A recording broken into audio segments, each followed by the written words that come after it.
Welcome to Inside Marketing with MarketSurge, your front row seat to the boldest ideas and smartest strategies in the marketing game. Your host is Reed Hansen, Chief Growth Officer at MarketSurge. Hello and welcome again to Inside Marketing with MarketSurge. Today I'm joined by Ellie McIntyre. Ellie is a data-driven marketer, AI enthusiast, and the dynamic host of the Conversion Zoo podcast, where she interviews the wildest minds in marketing and technology to help businesses get more clients with less chaos. With a Bachelor of Accounting from the Australian National University and years of experience as an SEO specialist, copywriter, and former tax accountant, Ellie uniquely blends technical rigor with creative storytelling, so every episode is equal parts strategy session and marketing mischief. Ellie, welcome to the podcast. Thank you for having me. Good to be here. Yeah, my pleasure. And Ellie joins us from Peru and obviously has a lot of international experience. But I'd love to hear basically the story of how you went from a tax accountant to now being a consultant for SEO and digital marketer. How did you make that journey? Yeah, so it was kind of around when COVID hit, and it was a bit of a shock to the system. Like, oh, okay, this is the whole thing. And it was before we kind of knew like what was happening, and I just kind of was like, I think I'm done with accounting for the time being. Like it was, very much a corporate environment, fluorescent lighting, like corporate 9 to 5. Not much flexibility, and I was just kind of like, I'm ready to try something new. So I just quit my job, had some savings set aside, and I just kind of went all in. I didn't start going into marketing; I kind of fell into it, but actually started doing music, built up a Twitch channel. That was when I kind of wet my feet with content marketing, started building an email list all around that. And so that kind of like got me interested in marketing. And then I sort of started doing more with SEO. And then as I started to get clients, they all ended up, funnily enough, being accountants, because obviously I had the background in taxation, and accounting. And so, yeah, I was kind of just taking on whatever jobs. And then I just kind of got more and more referrals. And I had obviously contacts in the accounting industry. And they were just like, can you help me with my accounting? With my marketing. And I think because it's such a technical industry, like a lot of people just wanted someone who knew the industry and could write about tax legislation. So that kind of became my edge. And then I had like virtual CFOs reach out. And so it kind of just happened a bit like mysteriously, like as a lot of things kind of do in life, where, yeah, it was just kind of this snowballing effect. So yeah, that was 5 years ago that I took the plunge, and since then, I've just gone all in on content marketing, and I just absolutely love it. That's awesome. Well, knowing what I know about SEO, I could see how the diligence and precision that you need to really have as an accountant probably pays off. I mean, is that fair to say? Do you think that they're complementary skills, would you say? Absolutely. I think that's what probably drew me into like SEO specifically. I know there's a lot of marketing and marketing agencies out there who make these big promises, or, like it can feel a bit hypey. Whereas SEO to me is very data driven. It's very much you're looking at the data, the statistics, how many people are searching per month for certain terms. You're looking at conversion metrics. So there's so much data that I look at, domain ranking, all of this sort of thing, backlinks. It's very much like a data-driven approach to marketing. And I'm looking at, whenever I work with clients, like I take a benchmark from when we start working together. And then each month I'm tracking to see like, how are we going? Are we getting more website traffic? What's the conversion rates? Like really tracking the metrics to make sure there's measurable improvements, because it's just a passion of mine to like make sure I'm giving my clients value, and I want to be able to back that up with statistics, with data. And I think that's very much my accounting analytical background. Yeah.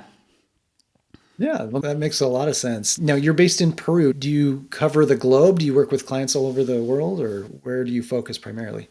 Yeah, so most of my clients are in Australia or the US at the moment. I bumped into someone actually. I went out hiking on the weekend, and I met a guy, and he's like, "Oh, I need help with marketing." So could be my first Peruvian client. We'll see. But mostly, yeah, Australia and the US are where I get most of my clients from. Fantastic. Now, something that is on a lot of people's minds, and for a lot of different reasons, is the emergence of AI. Now, we don't have to talk all podcasts about SEO, but I'd love to drill in a little bit about how do you see AI affecting SEO, and what do you recommend to your clients? What kinds of services do you provide to help optimize for AI affecting SEO? What are topics you think about in that area? Yeah, no, this is a question that comes up a lot on my podcast actually. Is people think, oh, like how is AI affecting SEO? And I think ultimately, from a high level, like any of these like search engines, whether it's Google or ChatGPT or Gemini, they all want to give the user the best solution to the problem. So that's kind of like their main goal. So basically, obviously Google has certain metrics that they do that with SEO in terms of backlinks, keyword, time spent on site load speed. There's all these different metrics, reviews, all of that, obviously, if you're in the local SEO space. And then like you can go to ChatGPT and ask basically, how does it rank things? And it's very similar to how Google ranks. So a few things that might be slightly different is because an AI program is like scraping the web automatically, the structure of the content is becoming a lot more important. Sure that things are in tables or bullet points or have clear headings rather than just like a wall of text stuffed with keywords, So there's a lot of similarities, thankfully, between SEO and GEO, which is like generative engine optimization. There's still like a lot of terms floating around. I don't think anyone's really settled on what it's going to be called. But there's a lot of similarities. So I think if people like are implementing things in SEO, like it will translate, thankfully, to these LLMs. But I think like more and more we're seeing, because there's so much like overwhelm of information out there now, like there's just so much content. What I think is like really helpful is the structure and just making sure it's clear, it's concise, it's easy to find. And then another thing that is really important is like a hyper specific information. So rather than just me being like, oh, I'm a marketing agency and I do, SEO. It's like, oh, I work with accounting firms who have these problems, and like really listing out the specific, accounting firms, the size of the accounting firms that I work with, how many staff, like all of that sort of stuff, giving as much detail and specificity in the content so that when someone's looking in, say, ChatGPT and they're just like, oh, I want a marketing firm that works for accountants, then like it's going to be able to gather all of that web scraping data and populate an answer for them. So yeah, if that makes sense. Yeah, no, that's all super helpful. And I have observed myself being really specific. It seems to be really helpful, like you said, and trying to just really dive into a niche. I have a marketing agency, and ideally we'd offer to any industry, but we have tended to focus on a couple because of word of mouth. And so with our content, we've tried to emphasize that more and more. And seems to be working to some degree. It's all incremental, but so far so good. Now, now you also have a podcast. You have the Conversion Zoo. I saw a few episodes, which you do a great job. How did you start that, and what's the premise that you podcast about? Can you tell us a little bit more? Yeah, sure. So it's basically kind of birthed out of my passion for AI. I know there's a lot of kind of fear and overwhelm and, misinformation out there around AI, and people are scared and confused. And I really wanted to bridge the gap between AI and marketing. So all of my guests are like usually marketing agencies or automation agency owners, people kind of working in the AI space with creative industries. I interviewed a guy today who's doing like AI generated video. So it's really just to help kind of people get to know AI, get to use it. How do you future-proof yourself? How do you work with this? So that was kind of why I created it. It's a passion project. I just love interviewing people and chatting. And yeah, Conversion Zoo, because I really think that marketing can be very overcomplicated by a lot of people and made to sound like it's super challenging or complicated. And it can be, like, it's definitely, I'm not saying because it's not complicated that it's easy. It's absolutely not easy. But I think there's a lot of simplification that we can bring to this space that a lot of people, just overcomplicate stuff and make things too wordy or too, challenging, that just kind of like doing extra things that aren't necessary. So I really wanted to like distill kind of core marketing concepts into like a simple way. So taking the chaos and the confusion out of marketing strategies, that was kind of the goal. That's awesome. Kind of like a primer or something, Yeah. on the basics of marketing. I really like that. But overall on AI, what tools do you like? What do you experiment with? What have you liked recently that would fit in the AI category? Yeah, I mean, the one I use most is just ChatGPT. Like a content marketer and a copywriter, that's kind of my go-to. I've been playing around a lot with custom GPTs from like a tonality perspective and like writing different styles of content. I have a podcast GPT for all my show notes. I have GPTs kind of for each of my clients that are set up in their custom tone of voice and all of that. I use like business strategy, marketing strategy, basically just as like a brainstorming partner, I guess. I'm just like, get out my phone, put the voice mode on, and I'm like, hey, like this is going on. Like, what do I do? And how would you approach this? I use it for images with the DALL-E as well. Even though, it feels like, oh, ChatGPT, everyone knows that. There's a lot of things you can do with it that I don't think a lot of people realize, even in a personal sense, like dragging your workout videos in to check your form. I took a photo of my cat to check if it was overweight the other day. Like it's just become a bit of a personal assistant. Yeah. And especially because like a lot of my work can be quite solo. It's quite nice to just kind of bounce back and forth. So I would say ChatGPT, like I'm using every day. I haven't dabbled too much in a lot of other ones. I've used Opus Clip, which is like an AI shorts generator, and then a little bit of Gemini with the Google Workspace. They sometimes have an email response prompts that you can just copy paste, which I like, so then I don't have to go back and forth between my emails and ChatGPT.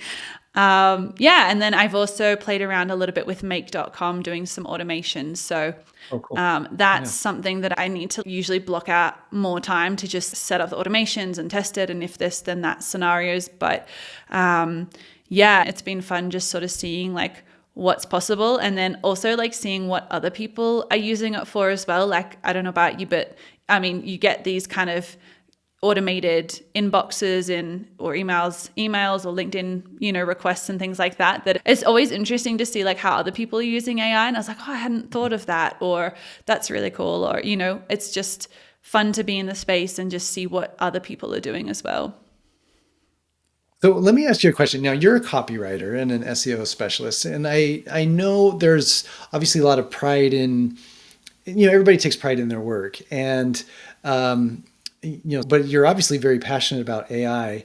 I'm a sales and marketing guy. I am not like a writer. I'm not a copywriter purist. And I don't really have a lot of qualms about using AI generated content.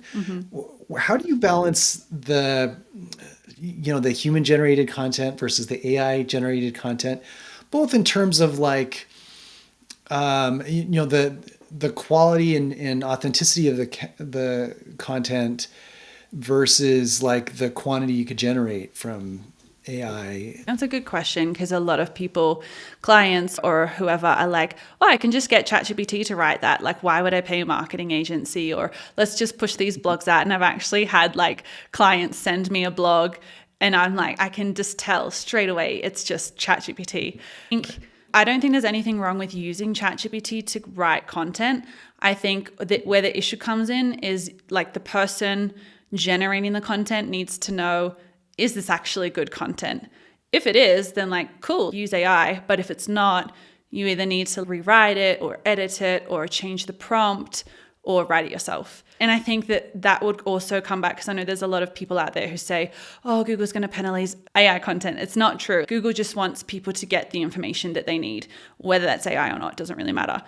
What really matters is the content evidently just a copy paste from ChatGPT? Like, is there minimal effort put in and it's just a drag and drop? I don't think that's good content. And I think consumers are getting smarter and wiser, and they're using ChatGPT so they know what it sounds like. And like I said, I could just tell from looking at this phrasing, because I'm reading words and I'm like, these words aren't really used in colloquial language, and the phrasing is a bit off and the pacing. So I think people are getting smarter, and if they can see you've just dragged and dropped content, obviously that's not going to resonate as well with them. They're not going to connect with it as much. So I think that there's real power in, like knowing, okay, who am I? What am I offering? Who am I serving? Why am I doing this? And really creating like a GPT, even a custom GPT, or creating like a tonality around your brand. So then it's like, it's got all the information. Maybe you want it to write like JK Rowling or Elon Musk or, Chuck, because it's just short and snappy, so there's ways to really get it to sound human by asking it to write like another human that has information online. So I think ultimately it's not necessarily about using ChatGPT for content is good or bad.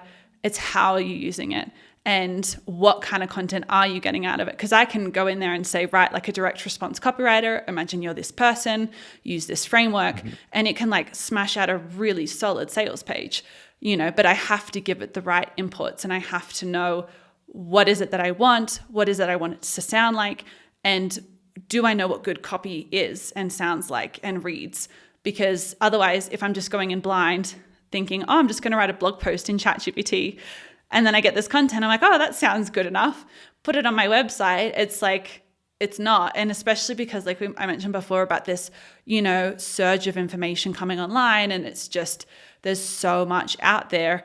I think that people who take the time to really get concise and structured and clear with how they communicate and bring in a certain personality, they're going to be the people that are going to stand out in this mass of sea of information that's just ChatGPT kind of sprayed on the internet, Yeah, no, absolutely. And I, years ago, I used one of the early models, Jasper AI, maybe if you ever came across that. Yeah. And at the beginning, it was kind of fascinating that you could generate a blog, but it was terrible. Like the first versions were so robotic, and you had to look at it very closely, or it would sneak in some incomprehensible phrases. Now, you mentioned earlier you used the custom GPT function, and I imagine in a specialized industry like the accountants that you work with, you do have to be extra careful for being compliant and accurate. In some cases, it's like illegal to put misleading information on an accountant's website. Do you find that the custom GPT allows you to put enough training data in there that it works pretty well for accountants? Yeah, I mean, this is a good question. It's something that I think, because of my background, I just know, like I can read a blog post and I know that's correct or that's incorrect. I don't have to reference like a government website. I do when I'm writing the blog post for a client, and I'll include links and all of that, obviously. But when I'm just kind of drafting and generating blog ideas, it really depends on the topic, because some of the keywords we're going are for like what to look for in a virtual CFO, or what to look for when hiring a tax accountant. And so it depends on the subject matter. It depends if I'm referring to legislation or not. Whereas if it's a blog post about depreciation or assets, then of course it's very important to have legislative references to tax, whether that's the IRS or the ATO in Australia, and making sure it's very concise and accurate. Luckily, tax systems in Australia and the US are very similar. They just have slightly different language.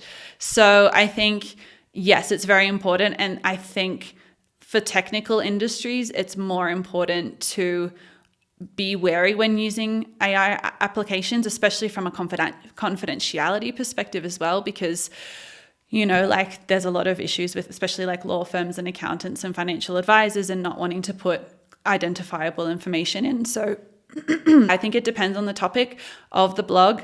Even if I can get 90% of the blog post done by the custom GPT, and then I can just tweak it and edit it and be like, that needs a reference here. Or, that's actually not correct. I'm going to tweak that. It's still worthwhile for me. It gives me the structure. It gives me all the intro and the points, and then I can tweak and meddle with it to get it to where I want. And then obviously, like I always send it to the client for a review as well before publishing. And then also like another thing I do sometimes is I'll be like asking ChatGPT, because I know there's hallucinations and it can give incorrect information, which a lot of people have encountered. So I'll often ask it, like, please, in like everything you're telling me, like refer to a government website, whether that's IRS, ATO. I'm like, give me like the reference. So it's actually got to like give me the link to the page that it's pulled the data from so I can verify it. So that's just another way that I can just double check everything looks accurate. But I do think that like my background in accounting and tax legislation has just paved the way and made it a lot easier.